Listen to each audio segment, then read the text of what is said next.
afternoon, friends. I welcome you all to this important post-budget press conference today. At the outset, I would congratulate Honorable Union Finance Minister Srimati Nirmala Sitharamanji for presenting a growth-oriented futuristic budget for the year 2023-24. I welcome you, ma'am, to this press conference. I also take this opportunity to welcome the Honorable Ministers of State, Sri Pankaj Chaudhary ji and Dr. Bhagwat Karaj ji. On this occasion, we also have with us Finance Secretary Expenditure, Dr. T.V. Somanathan, Secretary Economic Affairs, Sri Ajay Seth, Secretary Deepam, Sri Tuhin Kant Pandey, Secretary Revenue, Sri Sanjay Malhotra, Secretary Financial Services, Sri Vivek Joshi, Chief Economic Advisor, Sri V. Ananta Nageshwaran. I welcome you all to this press conference. Friends, first the Honorable Minister will give her opening remarks. Thereafter, we'll be taking questions from you. Before I request the Honorable Minister, I must request you all to please follow the norm of organization, one person, one question, please. Don't club too many questions together. That will help us give opportunity to two friends. With this, I request Honorable Minister of Finance to please begin the opening remarks.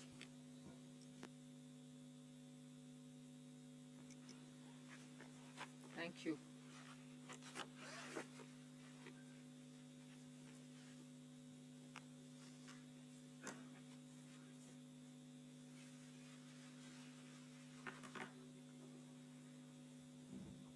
Good evening, and thank you for being here now after the budget has been laid on the table of the House. As opening remark, I'll just give a few indications of what has been highlighted in the budget. Broadly, I think the four emphasis points are on empowering women, giving a lot more attention to the SHG groups which are in the rural areas, trying to scale them up, give them the opportunity to brand and produce and also market their products in a far more scaled up and professional manner. Emphasis on tourism and training of youth for readying themselves for tourism, specific action for 50 destinations where comprehensive tourism action plans will be introduced. Then what is being called as PM Vikas, looking at Vishwakarma, people who create things, make things out of their hands using tools. In some states they are called Vishwakarmas, in some other states some castes are referred to as Vishwakarma, but what we mean here is to cover all those artisans and craftspeople who do things with their hands using some tools, so not specifically only to some particular communities, but to all who create the soft power of India through their craftsmanship. Then the four is green growth, the fourth one, which is in every sphere of life, we have policy interventions and enabling provisions made so that India moves fast on the transition to renewable energy, the investments made for hydrogen mission, renewable energy transitional facilities which we need, natural gas, and also looking at biogas, also evacuation of power from renewable energy sources located in Ladakh to the rest of the country. So those are four highlights which I'd like you to go back to see the scale in which we are approaching these issues and the impact that it will have on large sections of India's population. Then, of course, I gave 7 priorities, which began with talking about inclusive growth, investments in infrastructure, also reaching the last mile so that those who are still left without a house or a sanitary facility or a road which is reaching them, and so on. So the last mile, reaching the last mile for those who desperately need that kind of a link are all being covered. Then we are also looking at a very futuristic fintech financial sector for which we have brought in some specific ideas. We are looking at also improving the industrialization of this country, where people will be trained for Industrial Revolution 4.0, which means they're going to be trained for AI, IoT, using Web3 in other words. So training manpower to ready themselves for industries which are rapidly becoming industrialized in the Web3 context. Then digital economy, unleashing the digital power of India in various walks of life, setting up an artificial intelligence research center, center for excellence. So all these are in part A. There's a lot of increase in the agriculture credit availability, 20 lakhs being made available for agriculture credit. Also a sub-scheme under the PM Matsya Sampada Yojana, making sure that people living in the coastal areas are going to benefit from it, fishermen are going to benefit from it. Now, if largely the Part A has looked at these, Part B has aimed at rationalizing the customs duties, also making sure personal income tax, after a very long time, has had substantial changes which will benefit the middle class.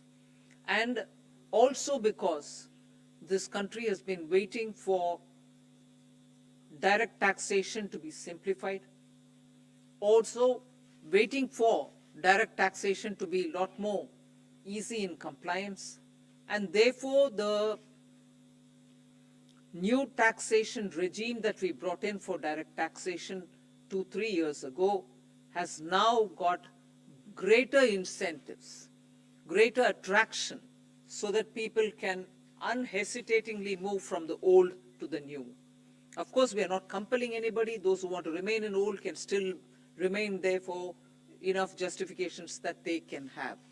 But the new one obviously is now attractive because it gives greater rebate.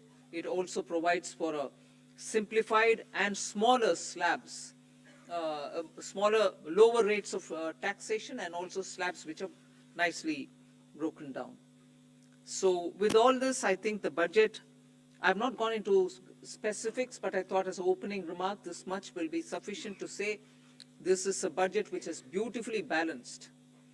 Both growth considerations, because the capital investment has never before seen double-digit investment announcements. 10 lakh crore, which includes 1.3 lakh crores being given to states, is going to give a big leg up for capital investment from government. So balancing that I'm talking about is looking at public sector investments, continuing that good tradition of capital investment in infrastructure, and also attending to MSMEs, because they are the engine of growth. We've given them relief, we have also given them new access, we have extended and widened the emergency credit liquidity guarantee scheme, also given them back their securities, 95% of it, even if they fail to deliver on contractual promises which were during the COVID pandemic. So the balancing is, one, we could sustain the capital infrastructure expenditure from the government, simultaneously in the private sector give a lot of push and impetus for the MSME, and not forgetting the individuals, the middle class individuals who needed that kind of a tax breaks and relief through taxation. So the large macroeconomic considerations have also been kept in mind. The fiscal consolidation has not been kept in the back burner. We've attended to it. We are respecting the glide path we gave ourselves 2 budgets ago. 6.4 this year fiscal deficit, and the forthcoming year for which the budget is presented now, 5.9% fiscal deficit. So broadly, I leave it at this. I suppose when you ask questions, we can answer the rest. Thank you. Thank you for coming here today.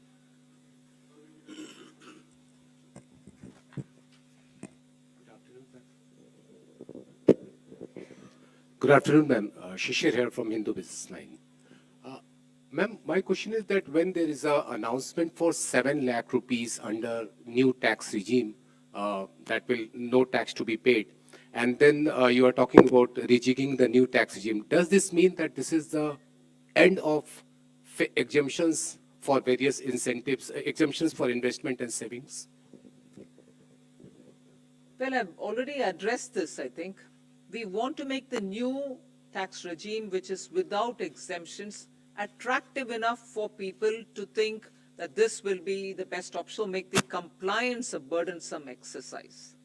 If rates are so low, you're going to benefit net by gained from would have resulted in probably net amount being the same. So we made this a lot more attractive. But if there are people who still think that being in the exemption regime, which is the old regime, benefits them, they're welcome to continue where they want.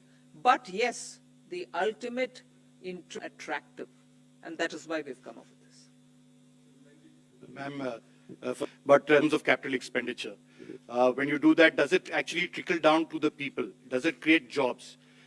I know you've been doing this for the last 2 years. Are you sure that this will really trigger people? Still, you haven't really touched about it, but you have had the letter from RBI. We hope that it will be under the check of vote, answer to both these points.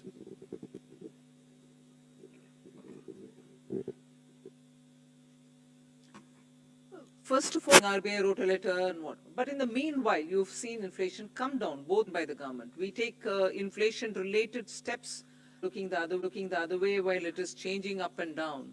We have kept attending to it, and as a result, you find the explain that we've attended to it with all earnestness, having respected the glide path we gave ourselves earlier. Yeah. You may want. I would have appreciated if you asked me, you said something in the BE, but you've not really exhausted what you put forth. You've not received. I would have been happy to answer if that were to be the case. But you're asking me a question about, in the sense you are implying that we have fully utilized what has been kept for capital investment. Therefore, it makes me feel odd that you're asking a question and money is utilized, and that it is utilized as coming through from the budget statement. How not all projects can be completed, even 1%, without human intervention. So obviously jobs are happening in the ground. So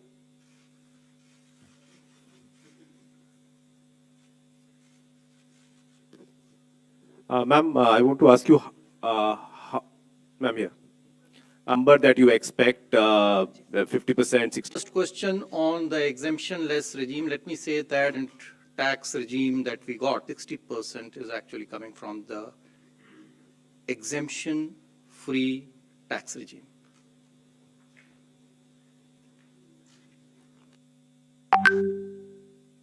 Individuals' data we will not have, but we are very hopeful that this particular scheme for individual taxpayers, the PIT, I think the majority would prefer. I mean, all of you, if you all do your own calculations, I think majority here would be now wanting to shift irrespective of their incomes and the deductions and exemptions that they claim. They would be finding it more attractive to shift to the new tax regime, majority of them.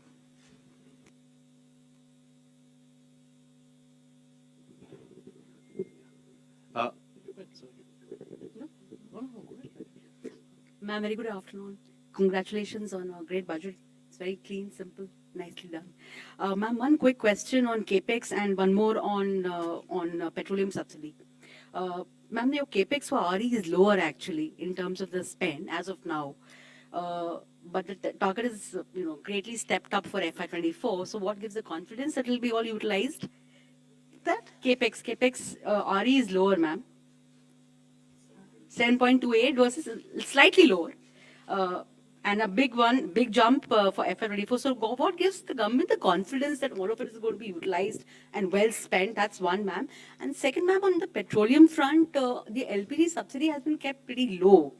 You had announced certain additional measures last year in May, along with the deep cuts in excise on petrol, diesel. So what happens to those announcements regarding LPG subsidy? They have not been rolled over. And plus, ma'am, there is a demand coming in from oil cores now after LPG losses that you have made good by giving them money. That something needs to be done on fuel also. So would the government What was consider? the last bit? Something has to be done for who? Basically, demand coming in from oil cores in terms of Oil marketing companies. Yes, cash No, compensation the money for which fuel. is now being given is not for that. not for that, ma'am. So, all of it. So on your first question on capital expenditure. So yes, the revised estimates are about 97% or 98% of the budget estimate. Yes, there is a slight deviation. It's mainly on the state capital expenditure, which is falling short of the 1 lakh crore. Actually, the central capital expenditure is going to exceed the budget estimates. State capital expenditure is not expected to reach the 1 lakh crore figure because some portions of the state capital investment scheme have reform conditions. So some states have not been able to meet some of the conditions. Therefore, we expect, I think the figures are there, about 76% of the state capital expenditure scheme is likely to be spent. That's the revised estimate. So the shortfall is actually on the state side, not on the central side. Point number one. What gives you the confidence for next year? I think if you look at the allocations that have been made, they've made in actually the increments are in 4 clear areas. One, railways. The railways has enough projects to absorb the additional capital expenditure. The second is highways. They have adequate projects running to absorb this capital expenditure. The third is states, 30,000 crores. Now, yes, there will always be a challenge, but I think the states are gearing up now. This 2 years of this experiment has helped them to improve their spending capacity. And we are also seeing an uptick in the second half of this year on the state capital expenditure. So I'm reasonably confident that the states will absorb the 1,30,000 that has been provided. And the other big item on the central side is the petroleum capital expenditure, which is for retrofitting of refineries to meet emission standards and pollution standards, and partly for augmenting our strategic reserves. So I'm quite confident that we'll meet the expenditure targets. Please.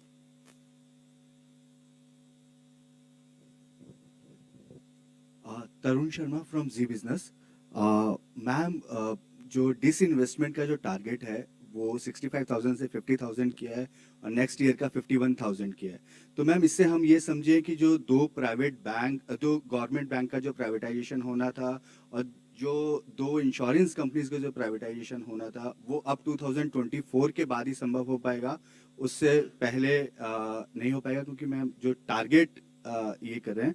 दूसरा सवाल मेरा Sanjay sir से है.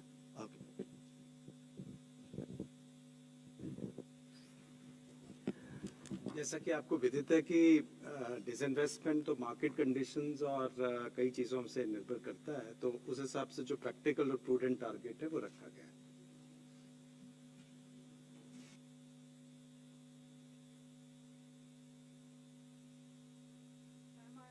From the New Indian Express. Ma'am, what was the need to lower effective tax rate for high income group at this point in time? And also tax collection at source has been increased from 5% to 20% on overseas tour package. So what is the reason behind this massive increase?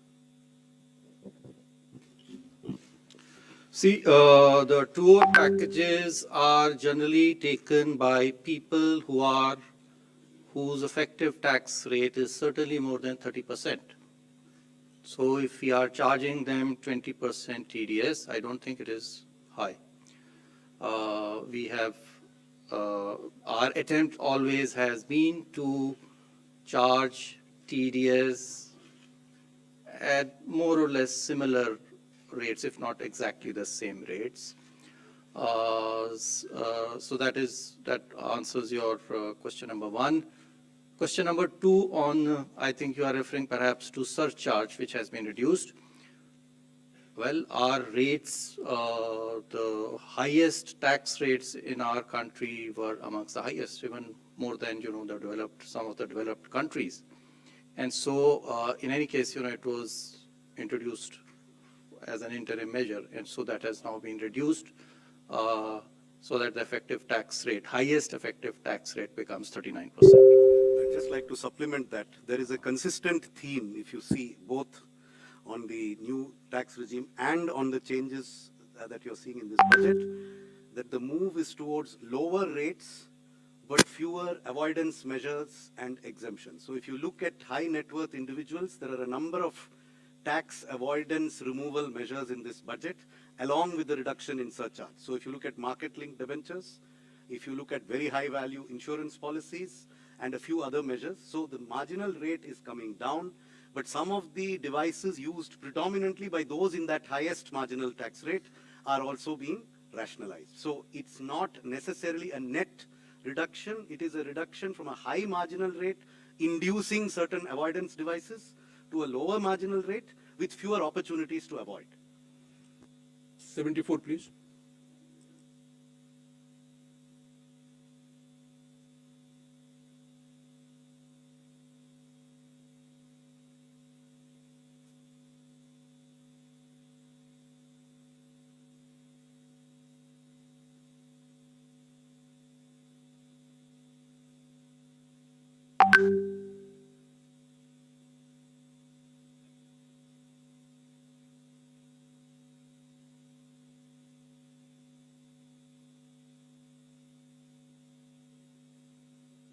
One's mind being part of a political party.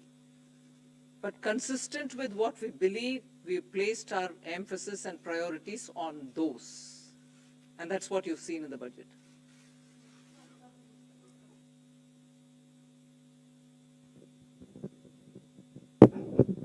Madam मेरा सवाल है आपसे। मैं संजय शर्मा हूं लोकमत अखबार से। Madam आपके budget में विपक्ष की तरफ से कोई ज्यादा प्रतिक्रिया नहीं आई है, लेकिन इस बजट से महिलाओं को काफी उम्मीदें थी। घर की महिलाओं को जो महंगाई से पीड़ित थी, रसोई गैस के सिलेंडर के दुगने दामों से पीड़ित थी, कहीं ना कहीं आटे से लेकर के रोटी तक सारी चीजें महंगी हो गई है। तो क्या इससे आपको लगता है कि कुछ इसमें महंगाई पे भी फर्क पड़ेगा और घर की जो रोटी है, जो घर की जो रसोई का जो सामान है, उसपे इस बजट से कुछ फर्क पड़ेगा?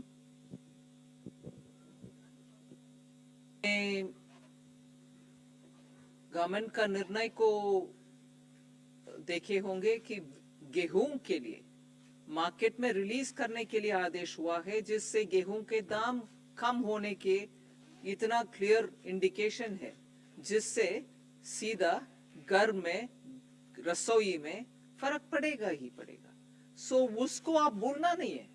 ये नहीं है कि मैं उसके ऊपर कुछ बजट में नहीं बोले, मगर बजट से बोलने से पहले एक्शन ही हो गया है ना, कि घर की रसोई के लिए गेहूं आटा के लिए मार्केट में रिलीज करने के लिए निर्णय सरकार ऑलरेडी कर चुकी है।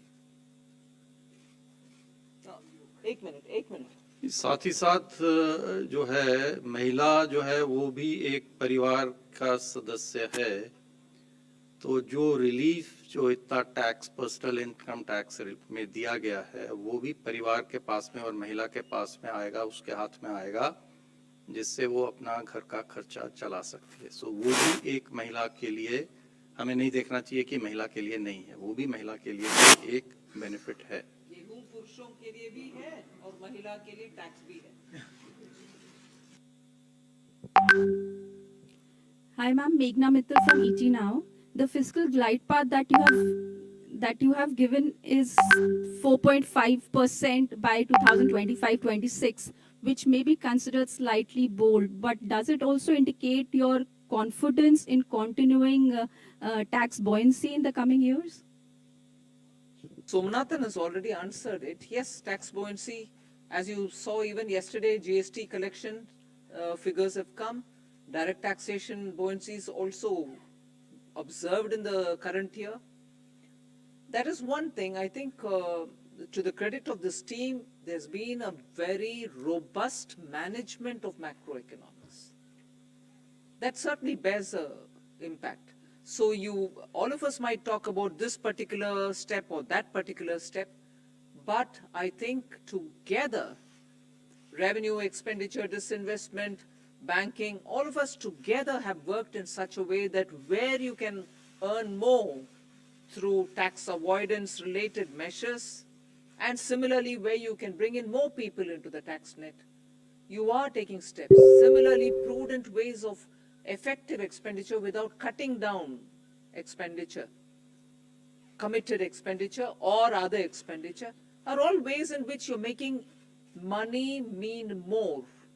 And for every rupee that you spend, you get a better set of returns. So I think efficient management also has a very big role to play here. I just wanted to add to your question. The estimates in the budget, the revenue estimates in the budget, do not assume a buoyancy greater than 1 for the coming financial year. It assumes a buoyancy of 1. Gross taxes are expected to grow by the same 10.5%, by which we have estimated the GDP to grow, which is slightly lower than the figure implied by the economic survey. And therefore, we are assuming only a buoyancy of 1. But if the experience of this year is repeated next year, then it may in fact be more than 1. But we have taken a conservative assumption. And I think the very fact that the commitment to 4.5% was reiterated word by word in this budget gives you an indication that we feel that we have the means and the ability to reach that target by 2025-26. I would also point out that many of our expenditure increases are on discretionary spends. We have kept a very tight lid on the irreducible types of expenditure, and therefore there is room in the budget, both on the revenue side and on the expenditure side, for us to reach that fiscal deficit target by 2025-26. And it is not likely that the Finance Minister has reiterated it in Parliament today. Ma'am, Timsi Jaipuria from CNBC TV 18. Ma'am, I have two questions. Firstly, on the TDS reforms, you've come out with two specific reforms. For one, 20% TDS on foreign investments. Why has this been introduced? Is it to curb the flight of capital or investments which was going outside the country? And secondly, on students who are going outside to study, on that also the TDS has come, there's a 5% that has been levied, or it has been reduced. There is no change on education, or absolutely not. That's wrong. Your facts are wrong. But what happens to the amount that one spends in staying there as a student? First correct the thing which you've said, because yours is a very powerful voice, and that can spread among your dosts, and that can go out. No change has been made for education or health purpose, LRS.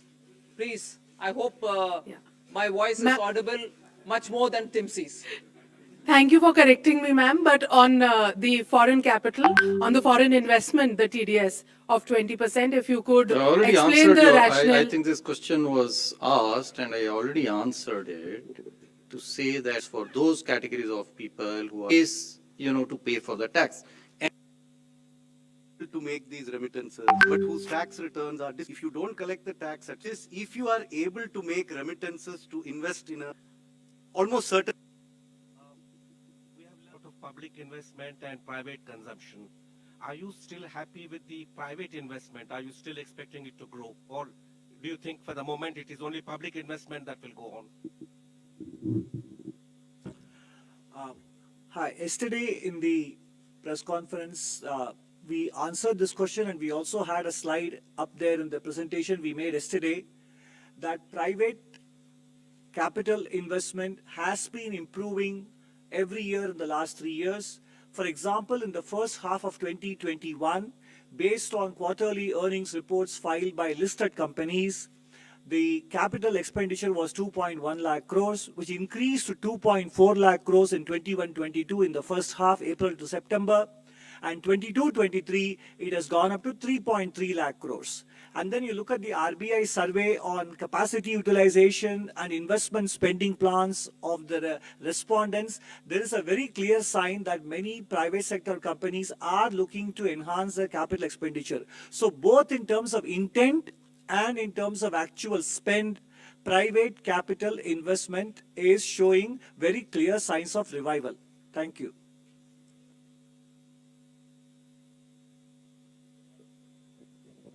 Ma'am, this is Ujjwal Narayan from Newsrise.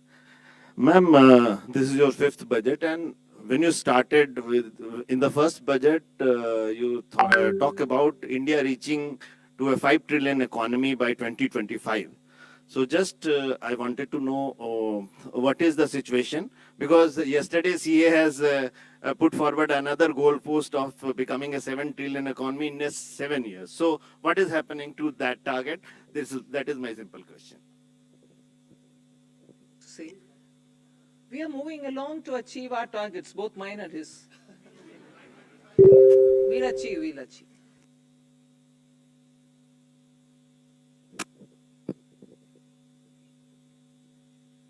Good afternoon, ma'am. This is Chetan from India Today Group. Ma'am, while calculating the fiscal match for FY24, how did you assume the disruptive variables like the crude prices and, of course, China unlocking and its impact on commodity prices? What was the benchmark that you were thinking behind the This is a question that keeps coming every budget, and I keep giving you the same answer. That there is no part of the budget mathematics that has a crude price number as an input in any spreadsheet. See, because there is no direct subsidy on any petroleum product. Unlike the fertilizer price or the price of the MSP, these are direct impacts on the budget.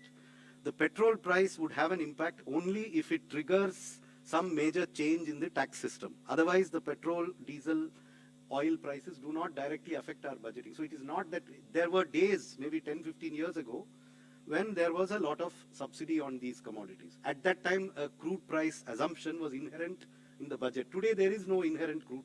The assumption we are making in the budget is only that there will be no subsidies on petrol and diesel, and that global prices will be such that there will be no subsidies. What the global price will be, I don't need to make an assumption. So no assumption has been made. Confusion since last year when people refer to what was said in the economic survey as though it was said in the budget itself. The budget didn't say it then, the budget doesn't say it now.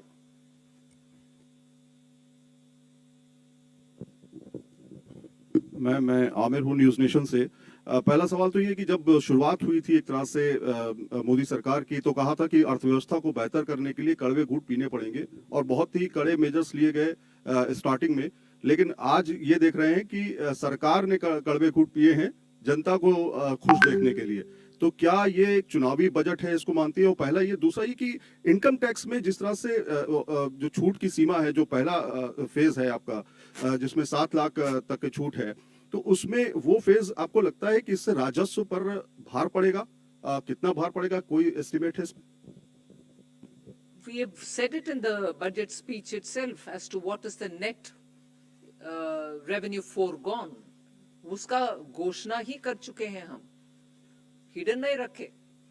So वो आ गया है 35,000?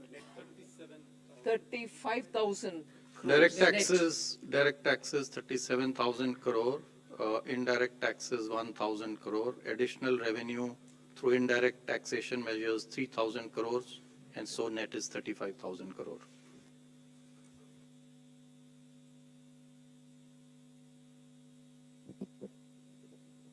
This is Anuradha from Economic Times.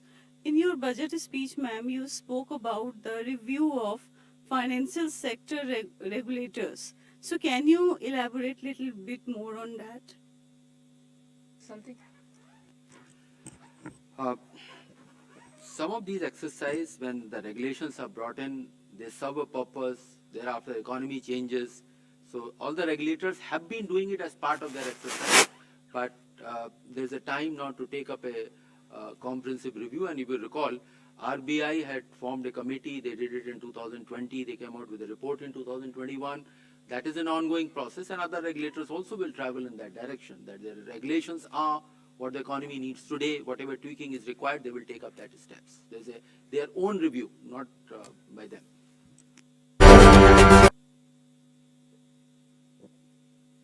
Ma'am, congratulations on your penultimate budget.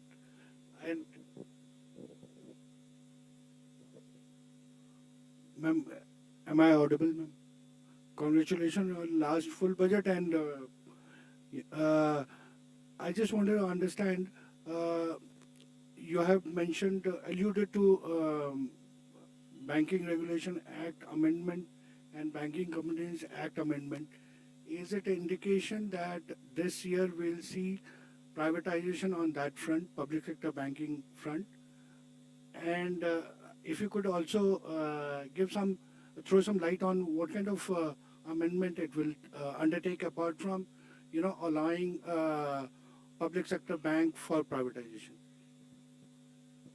These measures are for improving the governance of the boards and then investors protection, etc. These are not to do with any disinvestment or the privatization measures. These are the different set of measures.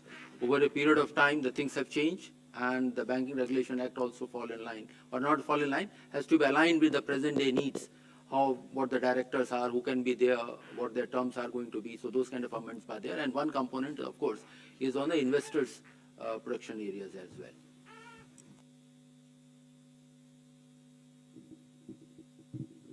Good afternoon, ma'am. I'm Rima Sharma from Protibimba Life. My question,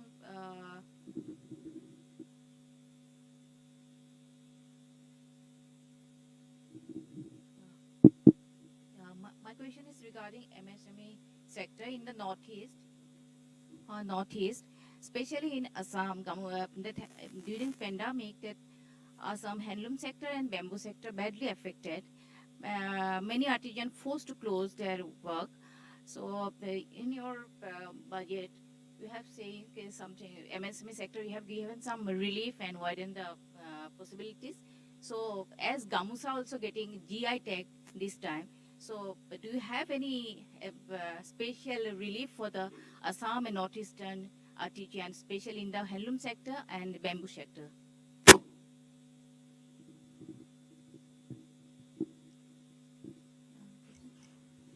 In the last year's budget itself, I think for sustaining livelihoods and also making sure that the Northeast livelihoods are attended to, we came up with a specific program called PM Divine for the development of Northeast.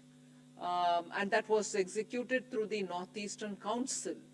So that program continues, and that will take care of livelihood related, whether it is in the weavers or in any other such community. But after getting the GI tag in the Gamusha, do you have any special package for the encourage to the handloom sector?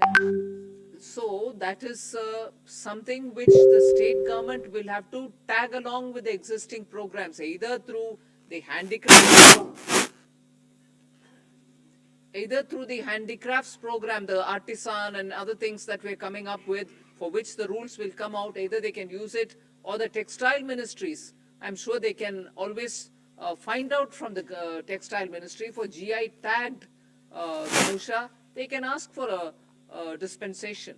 So this is possible, but that is for the state government to interact with the respective ministries. So, can you a little bit elaborate what kind of I can't relief you have elaborate more, given? ma'am. You What should kind of ask the state government to deal with it for the respective ministry. In your budget relief, what kind of relief you have given? Can you little bit elaborate it? In my budget relief. The MSME sector. For MSME or for Gamusha or for GI, what are you asking? I'll send you some information. Ma'am, let's move on with other questions. Good evening, ma'am. Arup from Business Standard. Ma'am, in this year's fiscal policy statement also you're speaking about unprecedented global headwinds and challenges. And again, you have not given forecast for the two succeeding years, in this case FY 24-25 and 25-26, although you have an internal consolidation roadmap. So are we going to see this as a new normal where you're not amending the FRBM Act again, and you're not giving two succeeding years forecast, but you will continue having an internal roadmap? Yeah. Yeah, but you're not amending for the third consecutive year, you're not amending the FRBM Act, and you're not giving two succeeding years targets. Yeah, but we have given a glide path, and we are every budget stating whether we are aligning with the glide path given or not, right? So that pandemic was the new normal for 2 years, hasn't it been?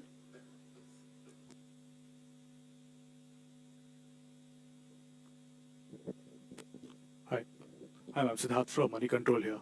The gross borrowing number is 15.4 lakh crores. Net is gross borrowing is 15.4 lakh, net is 11.8 lakh. Especially with real interest rates returning to positive territory in the last few months with the RBI hiking rates, do you see borrowing costs for companies rising, especially and perhaps the government crowding out the private sector, and could that impact private investments? So I think the question of crowding out, actually the increase in borrowing over the previous year is 8%. The economy has grown at a nominal rate of 15% over this same period. So this is a level of borrowing which I think will not lead to any incremental crowding out. In fact, as a percentage of the size of the nominal economy, the total gross borrowing is actually going to be lower in 23-24 than in 22-23. So incremental crowding out, I think, is not a significant issue, and that I do not think will lead to any impact on borrowing costs in the private sector.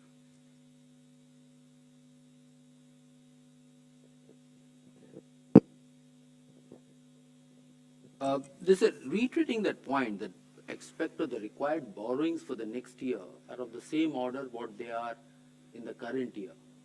Of course, the size of the economy has gone up. So it is not that the more money is being taken out of the savings which are available into the economy. So we don't see that impacting because it's the same order. And even if you go 2 years back and just increase by nominal rates, the net borrowings are of the same order. In fact, they are less than 2% more than the actuals. The figures stated were, I think, for the BE, but actually it will be only, estimates are that it will be less than 2%. Economy is nominally expected to grow at more than 10.5%. So, I mean, that should answer your question. Ma'am, Ishwarya Paliwal from India Today. Ma'am, opposition parties have been calling this Nil Batta Sannata not good enough budget. Your comments? Follow your Hindi. Would you say that again? Ma'am, they said not good enough. Most of the opposition parties for the budget. Ma'am, your comment what on that? reasons, if I may know? Not good enough for? What reasons, ma'am? If you would like to repeat their words.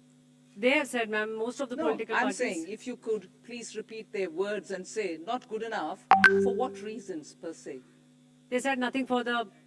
They said nothing much for the middle class. What? Most of the this is what those parties. Ma'am, do you believe India will remain a bright spot, ma'am? Please do. Next question, please.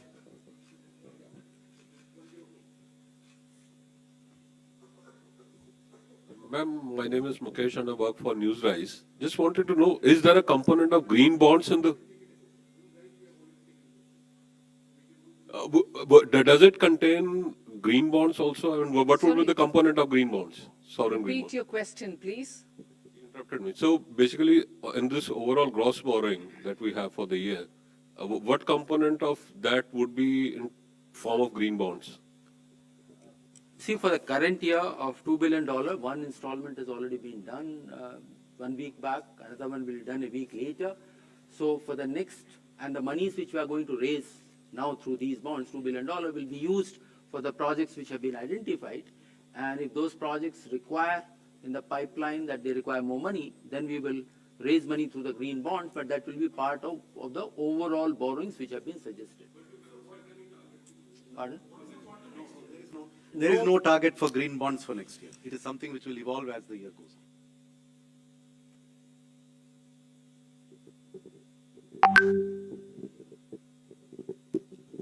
on. Ma'am, this is Premanshu from Anandavajar Patrika. You have said that your capital expenditure has reached 10 lakh crore, but the interest payment expenditure that has also reached 10 lakh crore. And the interest payment burden, it is almost 40% of the revenue received. So do you think it is a matter of concern for? It is always desirable for a government to have its interest payments as low as possible.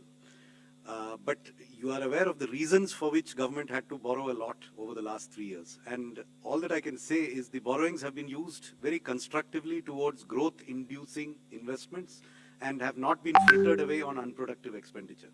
Therefore, if the economy keeps growing at the rate that it has started to grow at now, then this is unlikely to be an unsustainable debt burden.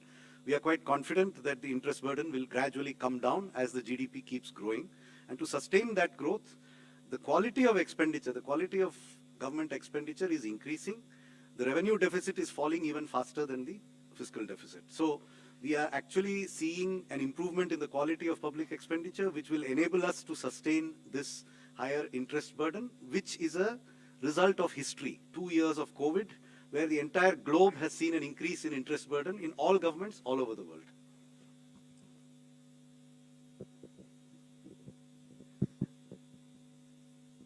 Good afternoon, ma'am. This is Karishma here from Business Today Television. Congratulations to you and everybody for yet another successful budget.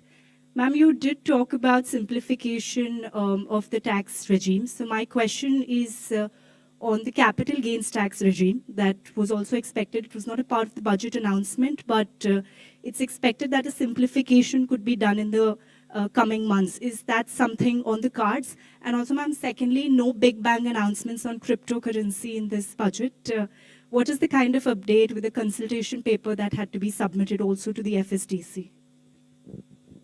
For your question, first question, I have no answer because it's your expectation. You kept about it for the last few months and then you want me to answer on that? Oh, have they been? They've not told me about it. No.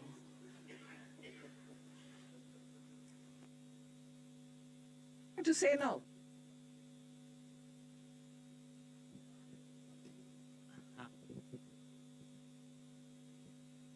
Ma'am मैं आलोक CNBC आवाज से हूँ sir. Ma'am मेरा सवाल यह है कि जो टीडीएस को लेकर क्लैरिफिकेशन आई हैं और उसमें खास तौर से जो 10,000 का जो थ्रेशोल्ड लिमिट है कई सारी चीजों पर खत्म कर दिया गया है, खास तौर से ऑनलाइन गेमिंग को लेकर। इसके पीछे क्या रीजन है? ऑनलाइन गेमिंग को लेकर अभी भी क्या सरकार काफी कॉन्शियस है या ऐसा लग रहा है कि अभी भी टैक्स लीकेज है वहां से, या बाकी चीजों पर भी जो खत्म किया गया है ये टीडीएस के लिए जो 10,000 का एग्जम्पशन, उसके पीछे क्या रीजन है? देखिए, टीडीएस जो ऑनलाइन गेमिंग पे है अभी प्रत्येक विनिंग के ऊपर में था, लेकिन जो ऑनलाइन गेम्स हैं वो कई सारे गेम्स मिला करके एक सेशन बनता है। एक गेम कोई नहीं खेलता है, कई सारे गेम्स जो हैं एक साथ खेलते हैं। तो इसलिए जो टीडीएस अब लागू होगा वो समस्त गेम्स पे सामूहिक रूप से जब नेट जो विनिंग होगा, जो वो अपने पैसा जो उनका जो एक अकाउंट में से वो निकालेगा, तभी उसके ऊपर में देखा जाएगा कि कितना उसने प्रॉफिट कमाया है, कितना उसका विनिंग हुआ है। उसके ऊपर में टैक्स जो है लगेगा और उसी के ऊपर में टीडीएस भी लगेगा। और यदि वो 10,000 रुपए से अधिक है तो टीडीएस पहले लगता था, अब वो 10,000 की लिमिट हमने हटा दी। तो लिमिट तो हटा दिया है, लेकिन ग्रॉस पे लगेगा और नेट पे लगेगा और प्रत्येक विनिंग के ऊपर में नहीं लगेगा। ये हमने बदलाव किया। So 2 changes have been made. One is that the taxation will be on the net winnings, because in online games generally you play a series of games over days. You don't play it, just one game and like you would be doing, say, race horsing would be, maybe once in a while, but this is over a period of time. So whatever are the net winnings, when you take that money from your account and pay on the online gaming platform, the tax will be on that. So this is one change. The other change is that the TDS previously was on each winning, irrespective of the amount, on 10,000 and more. If the winning is 10,000 and more, so some of the online gaming companies were keeping winnings lower than 10,000, say 9,999. So that we have removed. So there is no now threshold on TDS. That is the second change.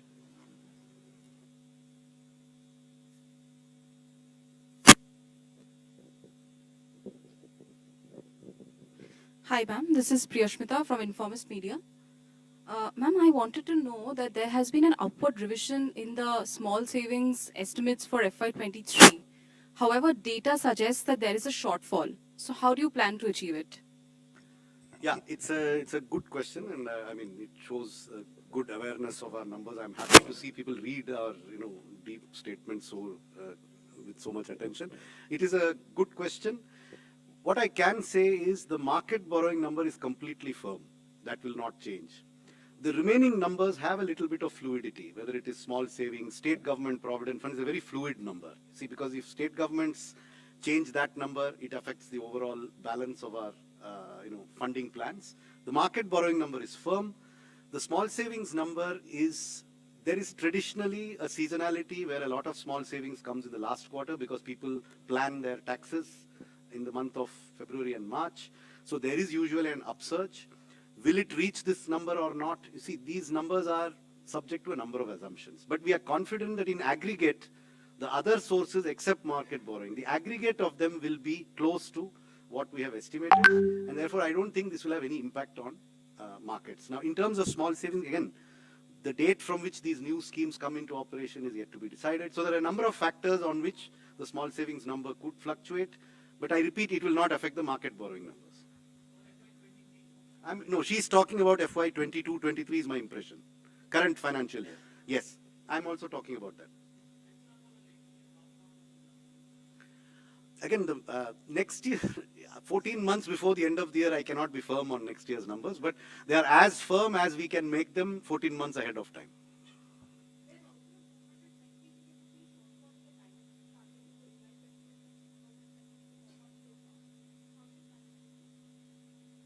Well, I mean, if there is a shortfall somewhere, there is an increase somewhere else.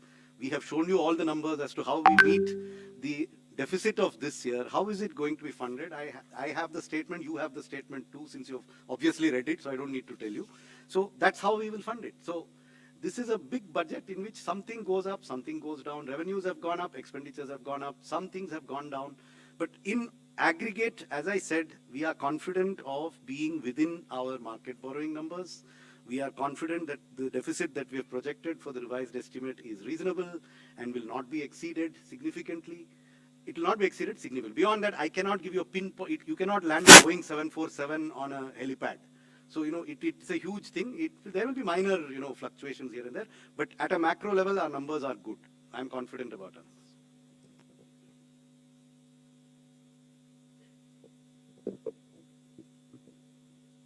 Ma'am नमस्कार, मेरा नाम महावीर सिंह है, freelancing करता हूँ। दो छोटे से स्पष्टीकरण चाहिए थे। एक तो 7 लाख रुपए तक की आय जो आपने कर मुक्त की है, वो दोनों उसमें है, पुराना और नया, या सिर्फ नए में है? ओके। और एक आपने घोषणा की कि जो गाड़ियों के स्क्रैप के लिए सरकार कोई सपोर्ट कर रही है, उसके पीछे क्या मंशा है सरकार की? क्यों इस तरह के उसको बढ़ावा दे?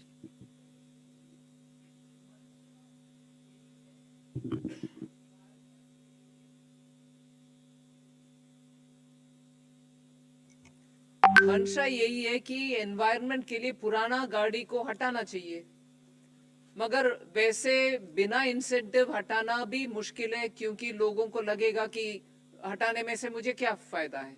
सो इंसेंटिवाइज करना उसके लिए।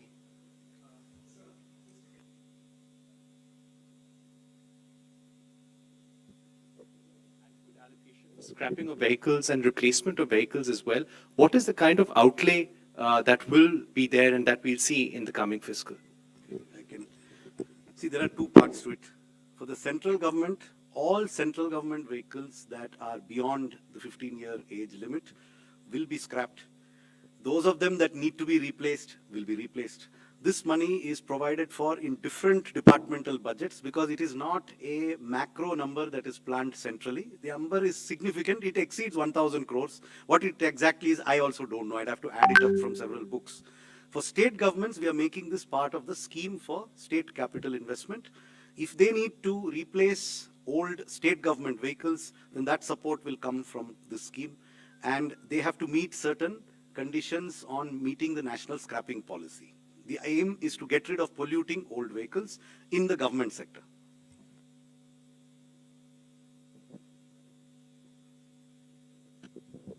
नमस्कार मैम, प्रमोद शर्मा। मैम, प्रधानमंत्री जी का नारा है कि लोकल फॉर वोकल, लेकिन जो ऑनलाइन प्लेटफॉर्म है, फ्लिपकार्ट और अमेजन, इनके चलते जो छोटे छोटे दुकानदार हैं उनका कारोबार प्रभावित हो रहा है। तो सरकार की कोई ऐसी योजना है कि फ्लिपकार्ट और अमेजन से भी सरकार को कुछ नहीं मिल रहा है टैक्स जो मिलना चाहिए, तो ऐसा कुछ इन पे कुछ लगाने का जो लोकल फॉर लोकल के लिए तो जेम में पोर्टल में एमएसएमई को स्थान मिल रहे हैं, वो उनके अपने प्रोडक्ट्स को उनके द्वारा मार्केटिंग आउटरीच करने के लिए government e market place provision दे रहा है, सो उनके लिए पॉजिटिव एक्शन है उधर।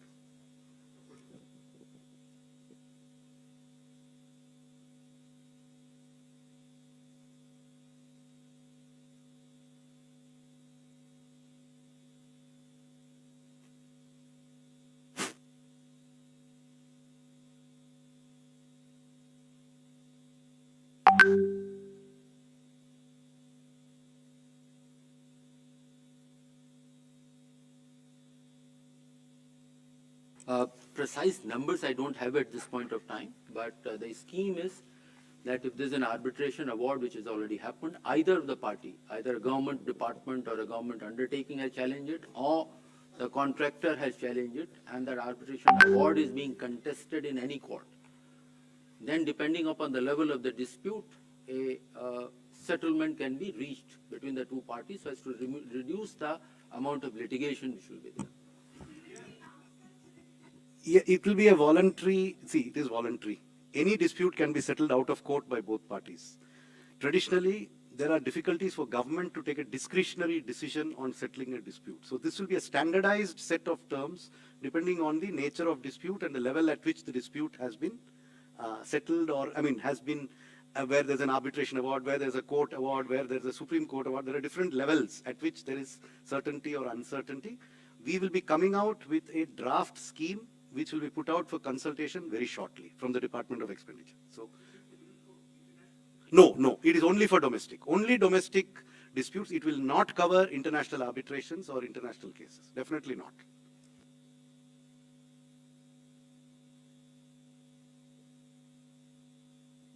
Thank you.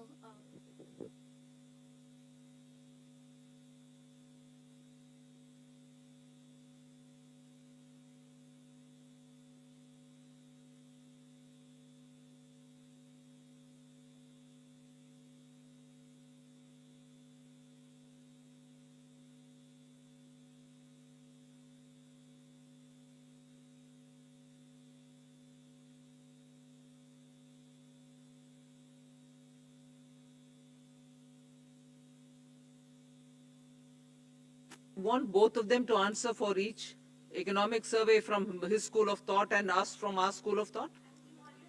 We are not going to be talking about comparing the two and giving justification for one. They come from their school of thought and we do it ours, right?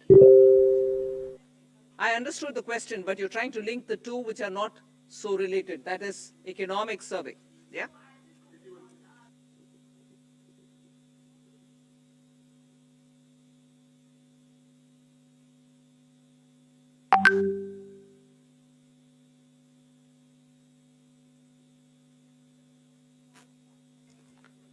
That is exactly what I mean. The dated security figure will not change regardless of changes in the other figures. That's your second question. On the first question of 10.5, remember there's a difference between an estimate in an economic survey, which is given for general guidance, and a budget which has to be used to fund expenditure. So we have to have numbers which are at a higher level of probability of being exceeded than the economic survey. So therefore, our number of 10.5 could come from any combination of inflation and real growth.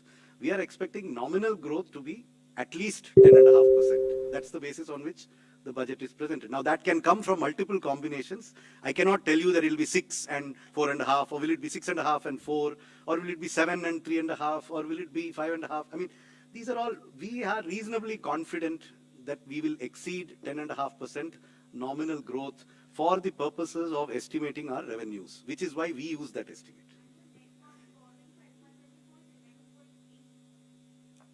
Whatever is stated in the budget speech, it is there, it is 11.8, it has been stated in the budget speech, and I know you have read this statement, so it is there, 11.8.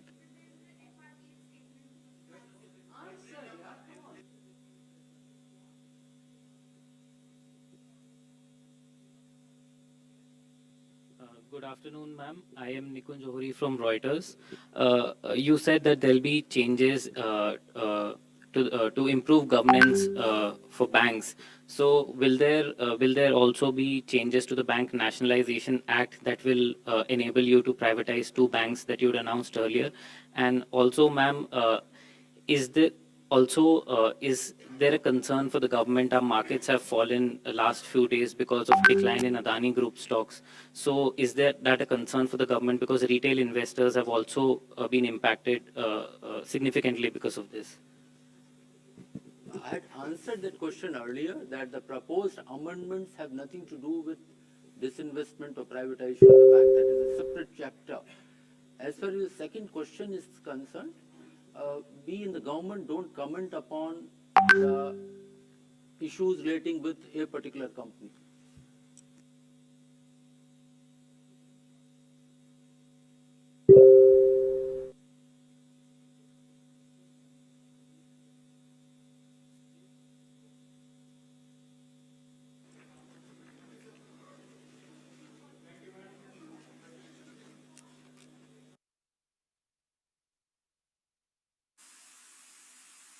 माननीय सभासदों, माननीय अध्यक्ष जी,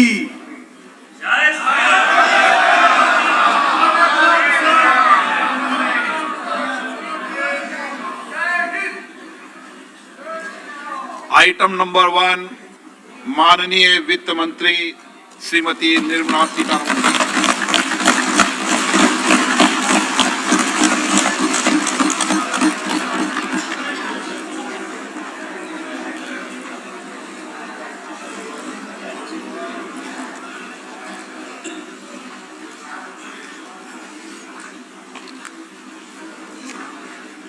Honorable Speaker, I present the budget for 2023-2024.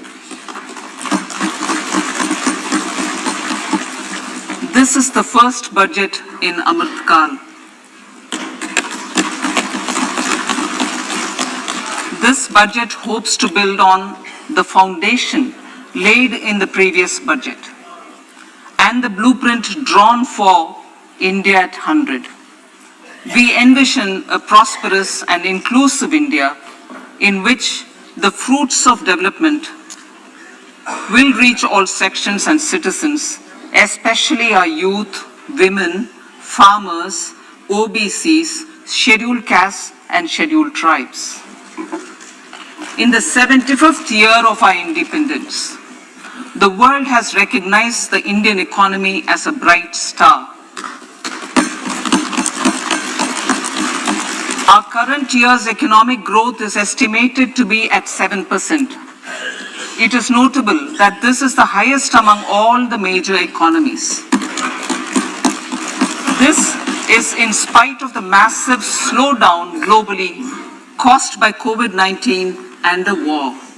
The Indian economy is therefore on the right track, and despite a time of challenges, heading towards a bright future.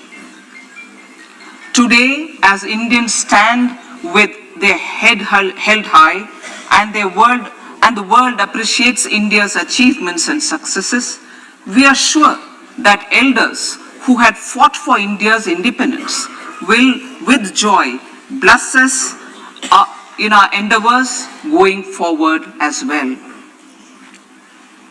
Our focus on wide-ranging reforms and sound policies implemented through Sabka Prayas, resulting in Jan Bhagidari and targeted support to those in need, helped us perform well in trying times.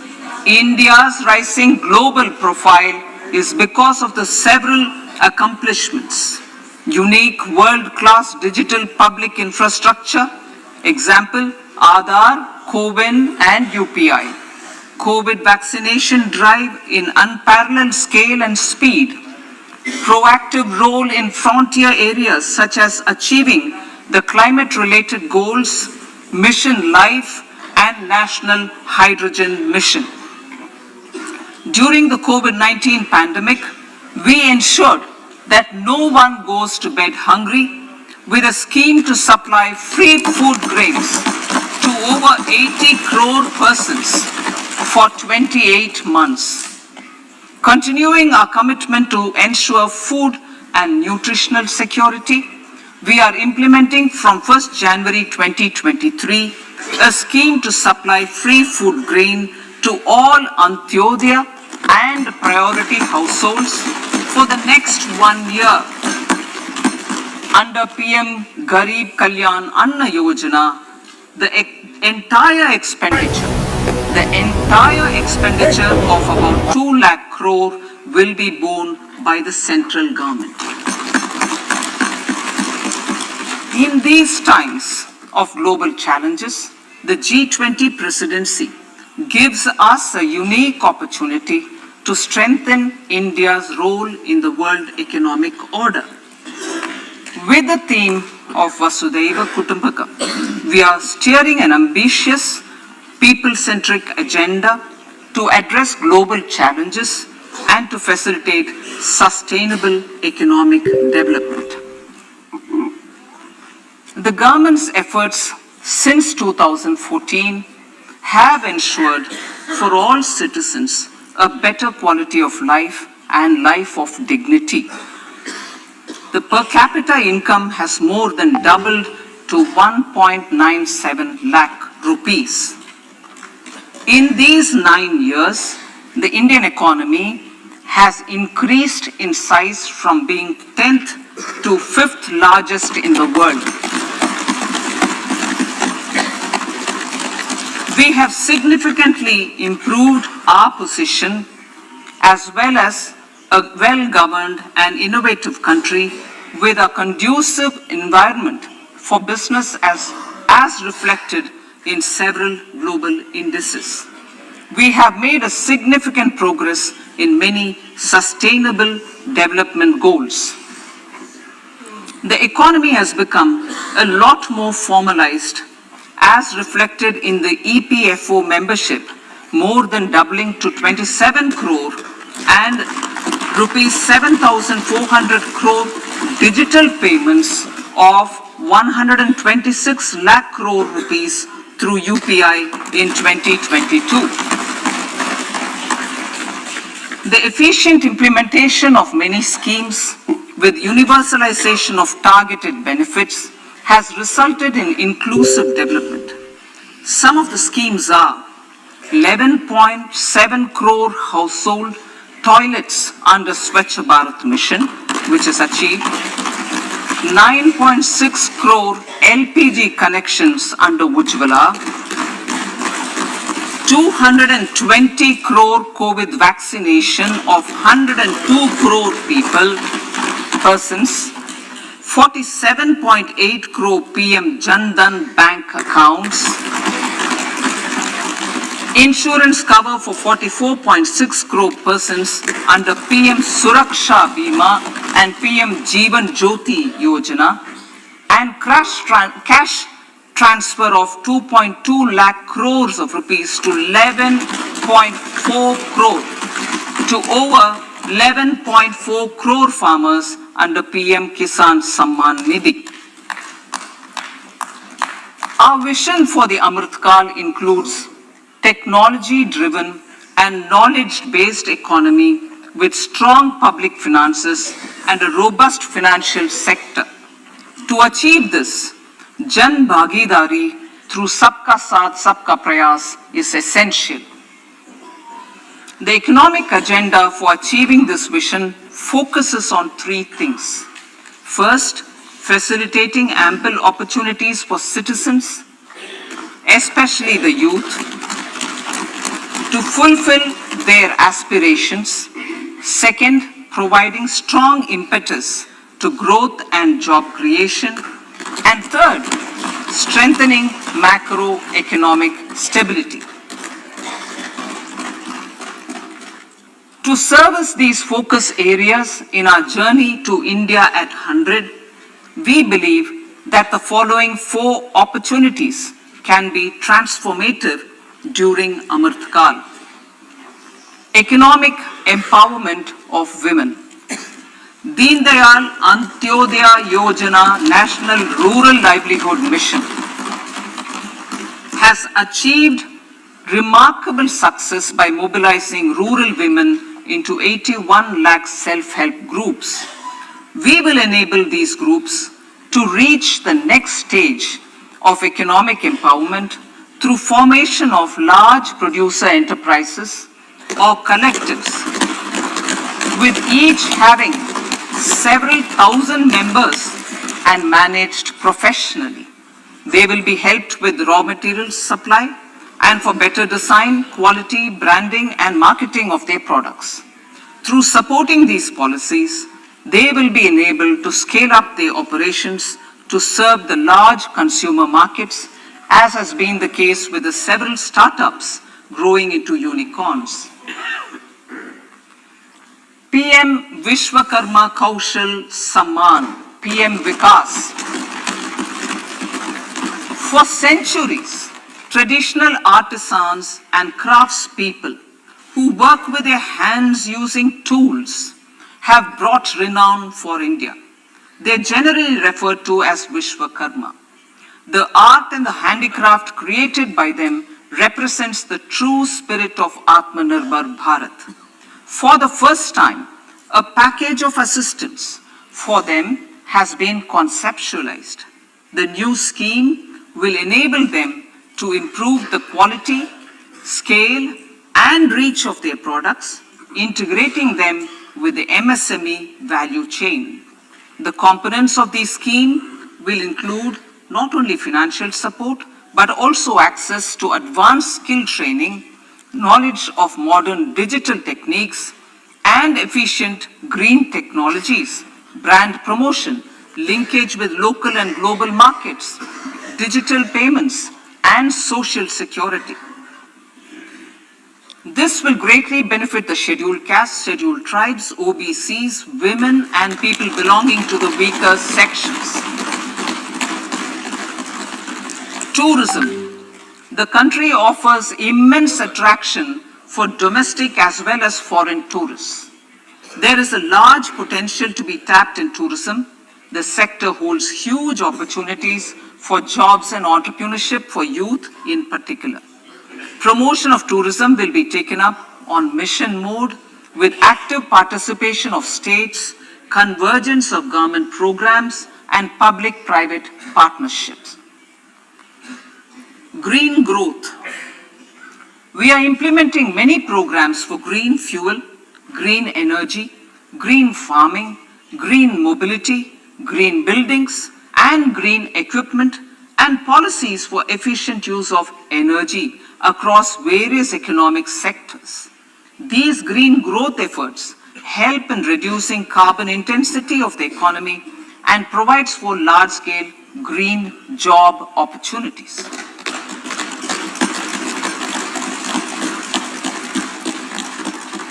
Priorities of this budget. The budget adopts the following 7 priorities. They complement each other and act as the Saptarishi guiding us through the Amritkal. Inclusive development, reaching the last mile, infrastructure and investment, unleashing the potential, green growth, youth power,